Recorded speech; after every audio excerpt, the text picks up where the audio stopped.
നിതിൻ രാജിന്റെ മരണത്തിൽ അധ്യാപകരുടെ മുൻകൂർ ജാമ്യാപേക്ഷയിൽ വിധി മറ്റന്നാൾ. വിശദമായ വാദം കേട്ടതിനു ശേഷമാണ് തലശ്ശേരി അഡീഷണൽ ജില്ലാ സെഷൻസ് കോടതി വിധി പറയാൻ കേസ് മാറ്റിയത്.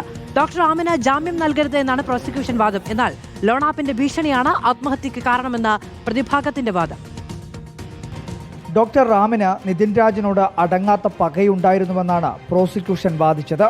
അതിന്റെ തെളിവാണ് കെട്ടിടത്തിന് മുകളിൽ നിന്ന് ചാടി നിതിൻ അത്യാസന്ന നിലയിൽ കഴിയവേ ഡോക്ടർ റാം നടത്തിയ പ്രതികരണമെന്നും പ്രോസിക്യൂഷൻ വാദിച്ചു. ദാറ്റ് ഇഡിയറ്റ് സിമ്പതിക്ക് വേണ്ടിയാണ് ചാടിയതെന്ന് ഡോക്ടർ റാം പറയുന്നത് കേട്ട സഹപാഠിയുടെ മൊഴിയാണ് പ്രോസിക്യൂഷൻ കോടതിയുടെ ശ്രദ്ധയിൽപ്പെടുത്തിയത്. എന്നാൽ ലോൺ ആപ്പിന്റെ ഭീഷണിയാണ് ആത്മഹത്യയുടെ കാരണമെന്നും ഏറ്റവും ഒടുവിൽ പ്രിൻസിപ്പലിന്റെ മുറിയിൽ നടന്ന സംഭാഷണത്തിൽ ഡോക്ടർ റാം ഉണ്ടായിരുന്നില്ല, അതിനാൽ ആത്മഹത്യാ പ്രേരണാകുറ്റം നിലനിൽക്കില്ലെന്നും പ്രതിഭാഗത്തിന്റെ വാദം.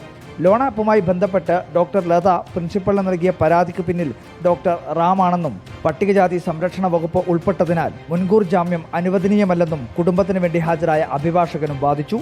വിശദമായ വാദം കേട്ടതിനു ശേഷമാണ് തലശ്ശേരി അഡീഷണൽ ജില്ലാ സെഷൻസ് കോടതി 4 വിധി പറയാൻ കേസ് മറ്റന്നാളത്തേക്ക് മാറ്റിയത്. റിപ്പോർട്ടർ, കണ്ണൂർ.